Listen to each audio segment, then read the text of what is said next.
Okay, so thank you everyone for coming to this session today. I think you're really brave. It's just after lunch. We're here to talk about local data regulation, so well done and thank you. I hope I can keep you awake for long enough. When we think about data regulations, going back to the start of Web 2.0, we'd all quite happily just enter our data into any old web form and we never really understand where that data was going to go from there on in. Since then, governments and regulators have considered the political and privacy impacts on where data on its citizens is sent.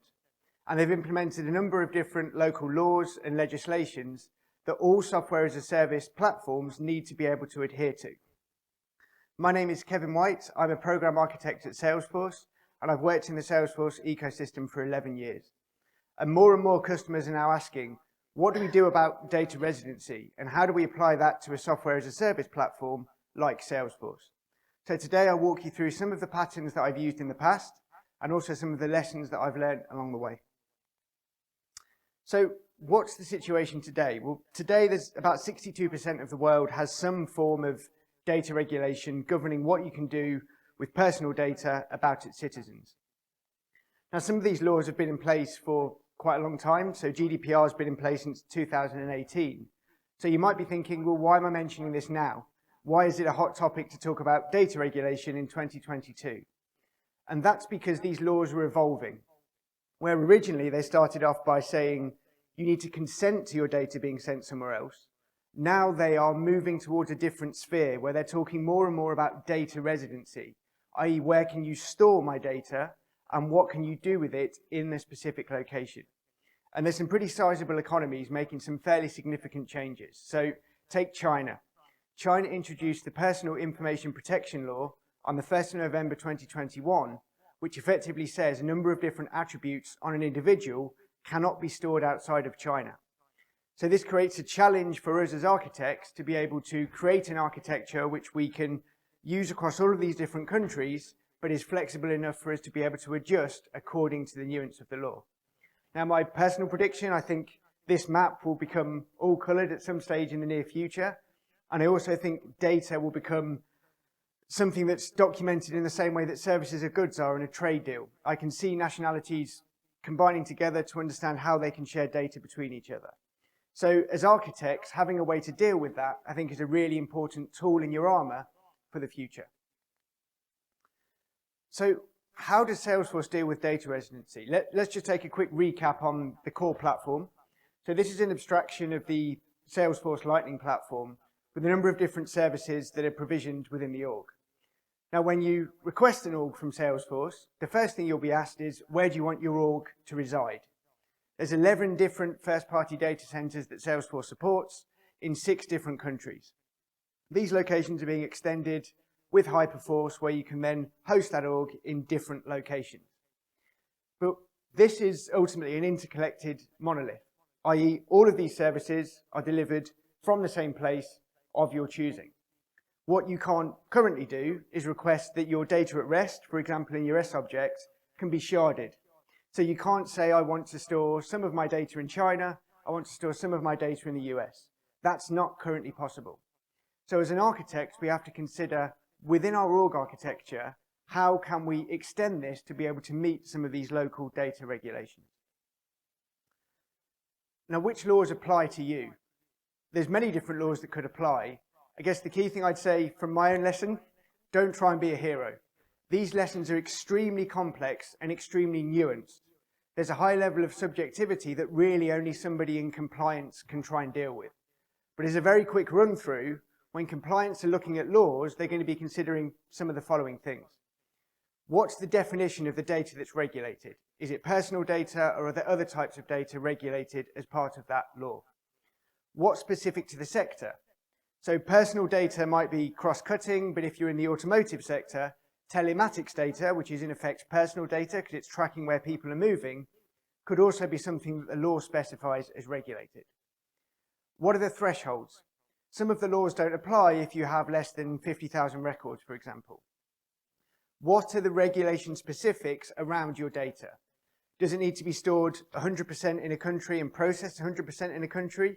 Could you replicate the data from one country to another? There'll be some specifics about the laws that will help you govern your architecture. Then the data processing restriction. What can you do with your data processing? Are you allowed to process it outside of the country? If you do, can the data leave its borders in clear text, or does it need to be tokenized before it leaves the border? And then there's other considerations around where are your users, where are your customers, where are they domiciled, and how do they interact with that data? There's also local consent management. How do you request consent to store the customer's data and process it? And what's the local risk tolerance that your organization might apply? And on this one, I think that's an interesting point, because if you are a multinational business, but you have only a very small amount of business in a certain area, you might not decide to kind of go all in with a particular data law because the business might be dropping off in that particular country.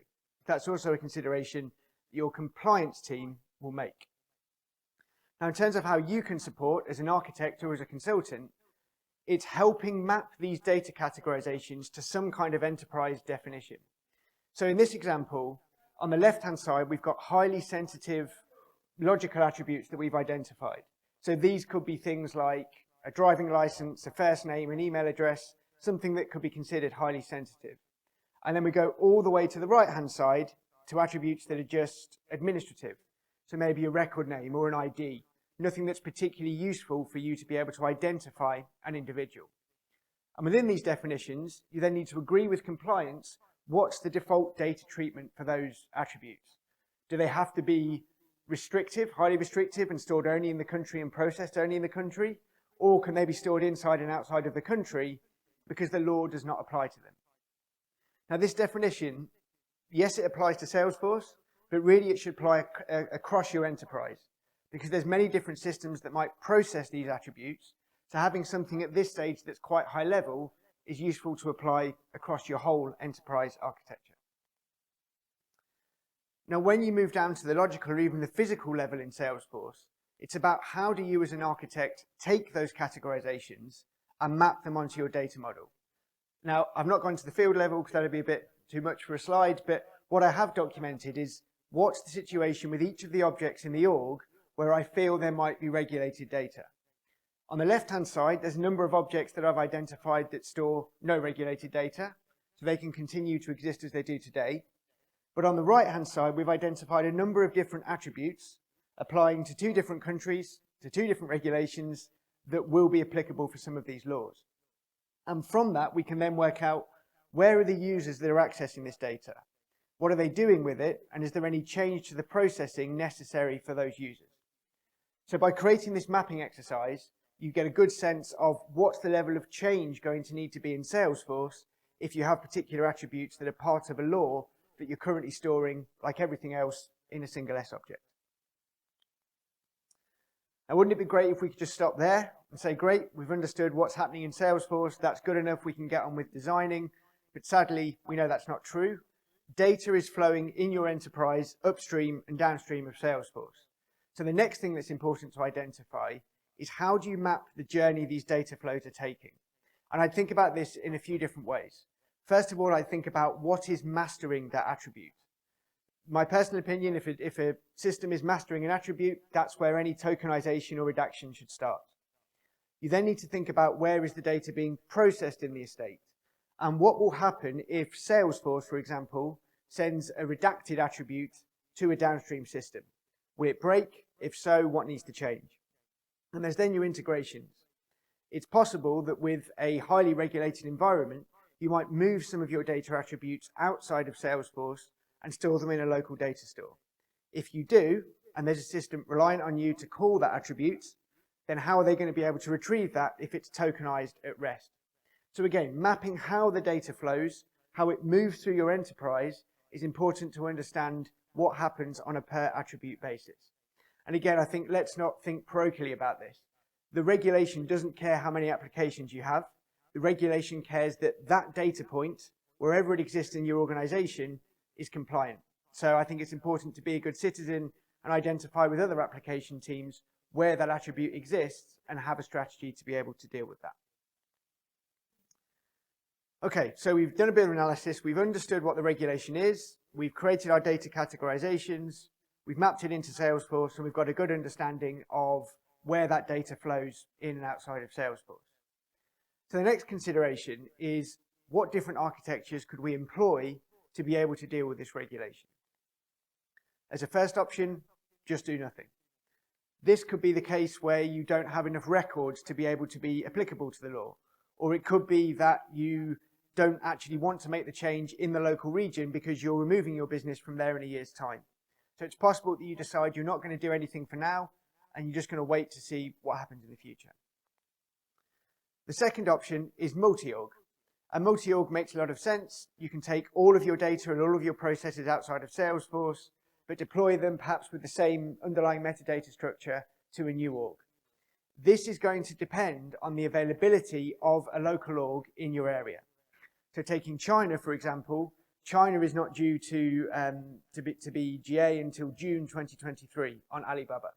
So it might be that you want to go multi-org, but you don't currently have the capability through Hyperforce to do it. I think for this option, it's important to speak to your account executive and understand what's available in the local area that you're operating in. The third option is a local point of presence. So here you decide that you are going to keep Salesforce broadly as it is for all of the non-regulated data, but you're going to create a local data store, perhaps in a cloud provider like AWS or Alibaba, to store your regulated attributes. And in this architecture, you're going to closely couple your S object with the data store that exists in your local point of presence. So you might get Salesforce still mastering the database schema, still assigning the IDs, etc. But all you do is you create effectively a second store of that same S object that only stores the regulated data in your local data store. Now, this could be something you build yourself, and I'll go through that shortly, but it's also something that there are some ISV solutions that exist out there already, like InCountry or Adeseva, will help you accelerate that type of architecture. And the final option, I definitely wouldn't encourage this one, but it's implement a local CRM capability. Oh, hello, sorry. There we go. Implement a local CRM capability. So in some cases, you might decide you don't actually want to move to Salesforce in a particular area. So you create a brand new CRM, which is hosted locally within the region, and that's where you carry out your CRM processes. Now, some customers immediately jump at this and think it's the right answer. I think it's far more complex than they sometimes consider for a number of reasons. First of all, you have to split all of your processes that you've built and you've evolved in Salesforce into an entirely different system. Second of all, you're going to break your global reporting capability. And thirdly, you're going to struggle to manage that particular environment. I think when you look at common enterprise patterns today, we don't want to have lots and lots of point solutions in individual countries that we're managing. We're far more looking for all-encompassing solutions like Salesforce to be able to manage the entire process end-to-end. So the local application, I don't think is as appealing as it seems when you're going through the particular architectural choices. So of these four different options, options 2 to 4, they involve a fairly significant operating model change. So I think if you're going to go down any one of these routes, have really early conversations about that operating model. And the reason that's important is if you deal in a highly restrictive environment, you might not be able to see any of the data in clear text format in that particular data store. So if you are, that means you can't administer it, you can't report on it, you can't back it up, because you might be able to see those attributes, and that would cross, the data would then cross the border and you'd be breaking the law. So it might be that you need a local team to do some kind of core services on that database to be able to help you support your individual architecture. So if we look at the local point of presence option, so just as a reminder, what we're trying to do is we're trying to create a non-regulated data store within Salesforce, which will contain probably 80–90% of the attributes that exist today. And then we're trying to create a local regulated data store only for the attributes that need to be regulated. So what do we need to facilitate this? First of all, we need our local data store. So this could be in AWS, it could be in Alibaba, it could even be an on-premise server if you think that's appropriate. And within this data store, you need to provision a number of core services. So you'll need your data at rest storage, and that data at rest storage is going to very closely reflect what's in Salesforce, because you're going to closely couple this data at rest storage with your S object model and the schema from within Salesforce. You'll then want to build some services on top of that data. So think about the services that you might do within Salesforce that currently can operate fine because the clear text data is available to it, that would break if you move this data outside. So a good example is a deduplication service. If you deduplicate based on email address, but you've then tokenized email address at rest in your REST object, that's not going to work on a platform anymore. So you might need to build a service to be able to handle that deduplication capability. And then you want some supporting services enabled, like your backups and archiving and your logs, your auditability on that data, so you can see the data flowing in and out. And you'll connect that data store to your Salesforce platform, I think probably in two ways. There'll be a DML, probably a bidirectional sync type pattern in there, and that will help you to maintain the referential integrity between the records in Salesforce, in your S objects, and the records within your local regulated data store. So from an order of execution perspective, you're probably creating the record in Salesforce first, only with the non-regulated attributes. Salesforce is returning you an ID, and you're then using that ID to master and identify your record in your local regulated data store. The second service, which I think is really important, is OData. If you redact, again, I'll go back to email address, an attribute like email address, you're not going to be able to do things that you do today in the platform, like global search. But with OData, you could create an external object, which would mean the data is still accessible to global search, but it's never stored at rest on the platform. So I think OData, as you'll see as we move along, is a really good solution to solve a number of the problems that you might get from a regression perspective when you redact certain attributes. You'll then need some kind of client to be able to interact with both your local data store and with Salesforce. A Lightning Web Component is a perfect example of this, and it's going to need to do a few different things. It's going to need to have a client-side hashing function potentially if you want to post any redacted data directly into Salesforce. It's also going to need to be able to call out to your regulated data store to be able to post data in. And at this stage, it's worth mentioning your local data store is going to need to be able to host some of those integration services and stand up something to call, like a GET request or a POST request, to be able to store those records in your local data store.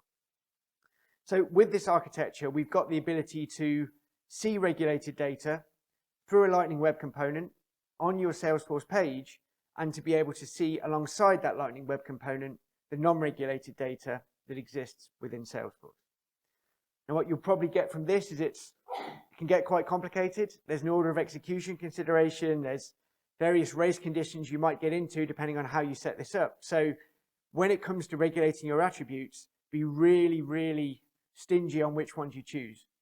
Don't give your data model to compliance and say, hey, here's a menu, pick which ones you want. Be really specific about which attributes you want to redact, and if you are sure that they're not used, just delete it and don't consider it. Now there is a consideration when it comes to using a local point of presence, which is to do with your user experience. If you don't choose to localize your user experience, there is going to be a regression impact that you have to consider. So think about what happens to your page layouts if you are trying to compile data from a regulated data store and an S object and present it in one page. You'll need to find a way of dealing with that, perhaps using the Lightning Web Component example that I mentioned in the page before. Global search. External objects will help solve this, but how will global search work if you've redacted attributes in an S object?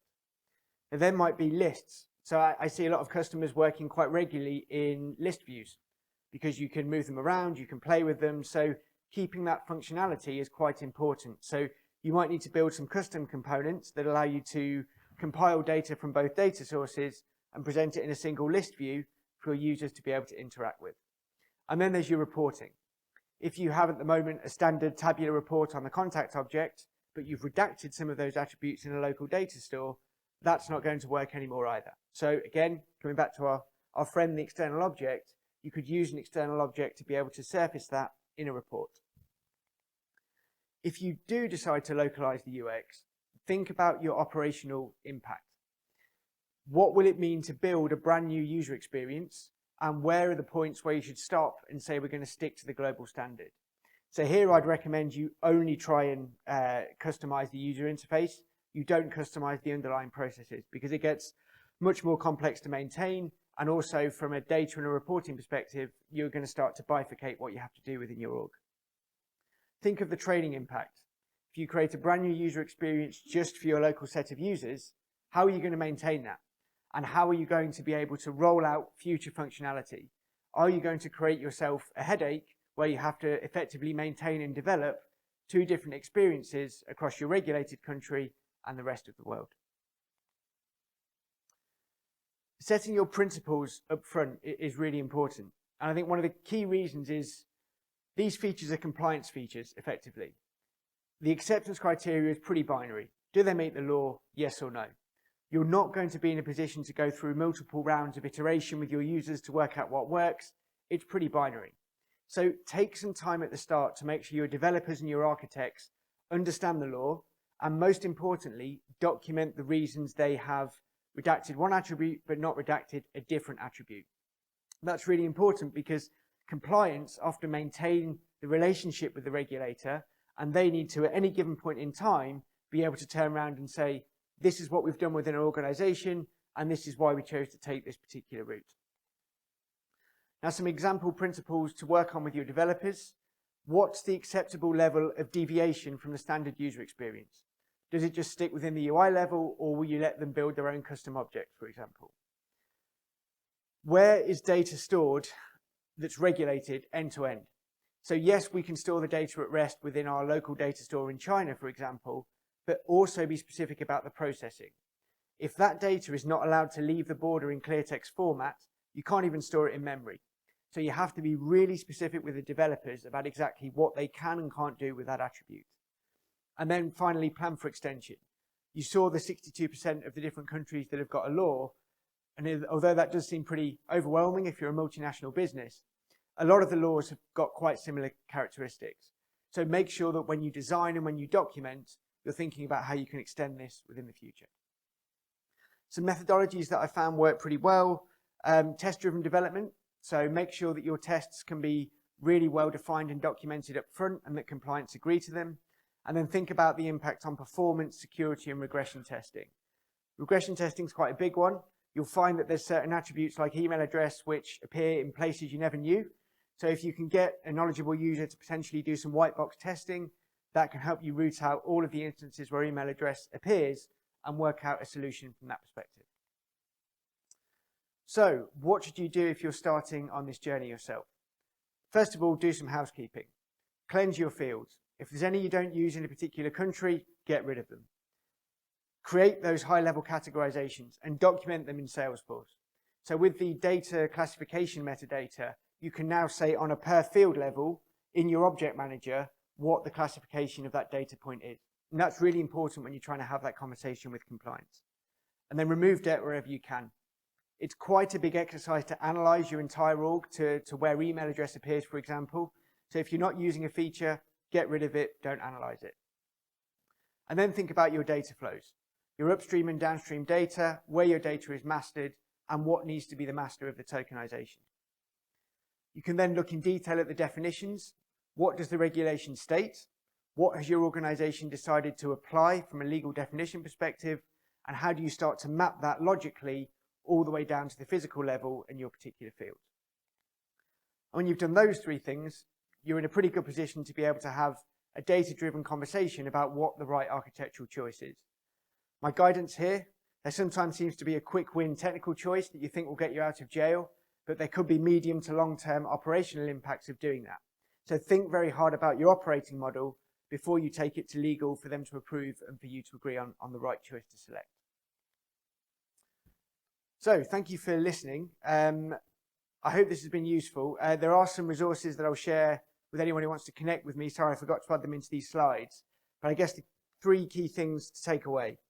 Number one, be very, very specific and hold back on regulating lots and lots of attributes because it does involve a level of complexity within your org. Secondly, make sure that compliance make the key decisions. Don't try and be a hero and interpret a law because they're often highly subjective, and it's your compliance teams that need to be able to help out. And finally, think about how you flex this architecture. You're likely to reuse these data patterns for a new law or a law that evolves to include the same data regulations. So think about how you can make it available for your next data law that you come across. Thank you very much.